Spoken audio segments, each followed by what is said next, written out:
পারি।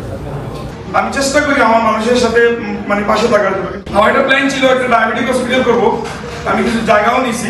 প্রবাসের স্বজনরা তাদের প্রিয়জনকে পেলে সম্মানিত করার রেওয়াজ রয়েছে সিলেটের প্রবাসীদের। এরই ধারাবাহিকতায় যুক্তরাষ্ট্রে সফররত বিয়ানীবাজারের সুপরিচিত ডায়াবেটিকের চিকিৎসক, Beanibazar diabetes and hormone care সেন্টারের প্রতিষ্ঠাতা ও পরিচালক ডাক্তার শিব্বির আহমদ সোহেলের সাথে সেখানে বসবাসরত বিয়ানীবাজারবাসীর আয়োজনে স্বজন সমাবেশ ও মত বিনিময় অনুষ্ঠিত হয়েছে। অনুভূতি প্রকাশ করতে গিয়ে বিয়ানীবাজারবাসীর ভালোবাসায় আবেগ আপ্লুত হয়ে পড়েন এ চিকিৎসক। এ সময় তিনি নিজ মাতৃভূমির মানুষের এই ভালোবাসা কৃতজ্ঞ চিত্তে সারা জীবন মনে রাখবেন বলে উল্লেখ করেন। আসলে আপনারা আমাকে মানে যা বলেছেন এর যোগ্য আমি না, অনেক কিছু বেশি বলে ফেলেছেন। চেষ্টা করবো আমি আমার সর্বোচ্চ দিয়ে আমার মানুষের পাশে থাকার জন্য, আমি কাছে থাকার জন্য। আমার ওয়াইফও ডক্টর, উনি ইংল্যান্ডে আছেন একটা কোর্সের মধ্যে।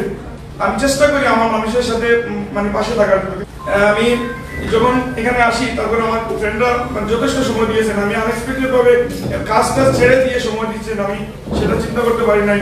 আপনারা এত ব্যস্ততার মধ্যে মানে আমাদের সাথে যোগাযোগ করতেছেন।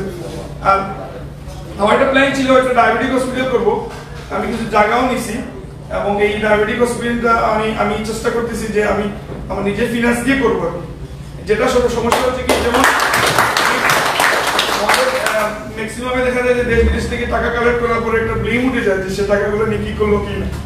তো আমি ওই যে জাসদের লোকমান দাদা, উনি সিলেট ডায়াবেটিক অ্যাসোসিয়েশনের সাধারণ সম্পাদক, ওনার সাথে কথা হয়েছে। ওনার সাথে কথা বলে বার্ডেন থেকে আমরা একটা শাখা নিতে পারি এখানে, এবং এটা স্টার্ট করার পর আমি চিন্তা করতেছি যে হসপিটাল ওয়াকফ করে দিই।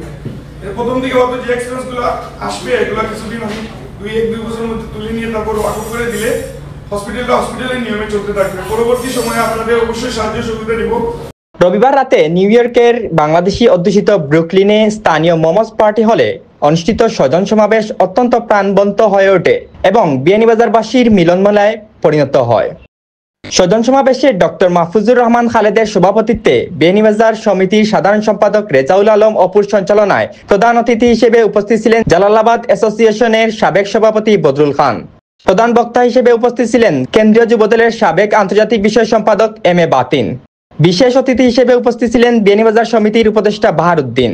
আপনি উদ্যোগ নিশ্চয় আমরা সবাই সহযোগিতা করি, দোয়া করব, কিন্তু আপনার এই সব কিছুকে প্রতিষ্ঠিত করার একমাত্র মালিক আল্লাহ সুবহানাহু ওয়া তাআলা। আমরা সবাই দোয়া করি আপনার এই মহৎ খান যেন আল্লাহ রাব্বুল আলামিন কবুল করে এবং সাথে সাথে আপনার এলাকার মানুষ যেন সেই সার্ভিসটা উপভোগ করে। যে কাজ করলে আমি এবং আমার এলাকা উপকৃত হইব, এলাকার সম্মান আনবো, এলাকা সম্মানিত হইতে পারবো, আমরা প্রত্যেকের জন্য এই এইমটা দেখা উচিত। আমি প্রাউড করি ও কারণে কইছি ডাক্তার খালে আপনারা সবাই আমরা প্যান্ডামিক দেশে উপভোগ করছি। আপনারা জানেন হাজার হাজার এই প্রবাসে এই দেশের সাদা কামজোড়ার বিভিন্ন সামলার ডাক্তার অক্তল থাকার পরেও প্যান্ডামিকে একজন মানুষ কালার যিনি প্যান্ডামিক এই দেশের ন্যাশনাল টিভিতে যার সাক্ষাৎকার নিছে তার বাড়ি বিয়ানীবাজার ডাক্তার। আমি সেখানে যাই, সেই কথাটা আমি বারবার স্মরণ করি। আমি একজন ইন্ডিয়ান ডাক্তারের কাছে শুনছি উনার সম্বন্ধে, তোমরা প্রাউড করতে পারো তোমরা এই ডাক্তার সম্বন্ধে। He is very skill.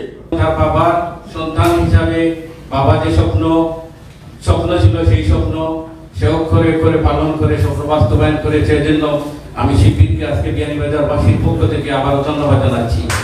Request করি আর তাদের যত স্নেহ লাগে সাহায্য লাগে আমার পক্ষে আমি করবো, আমরা বিয়ানীবাজারবাসী করবো, এটা কোনো প্রশ্ন নেই।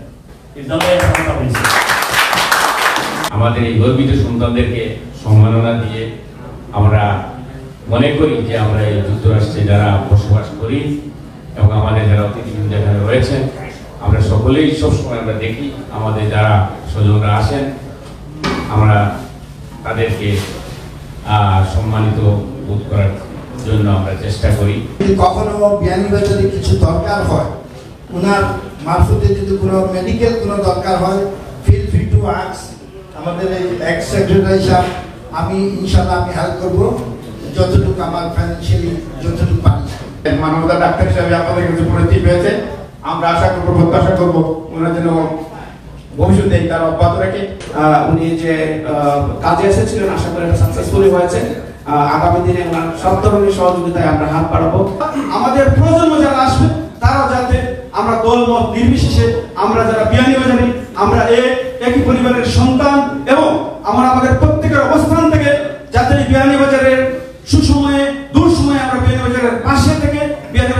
মানুষের সেবায় যাতে নিয়োজিত করতে পারি সেই সেই প্রতিশ্রুতি, সেই আহ্বান আমি সকলকে জানাচ্ছি। উনি বিয়ানীবাজারের মানুষের জন্য শুধু ডাক্তারি পেশা দিয়ে নয়, ডাক্তারি পেশার বাইরে গিয়ে অনেক অনেক ওয়েতে উনি সাহায্য করে যাচ্ছেন। বিয়ানীবাজারের মানুষের সর্বস্তরে দল মত নির্বিশেষে সব ধর্ম বর্ণের উদ্দেশ্যে সব মানুষের প্রশংসা করিয়াছেন।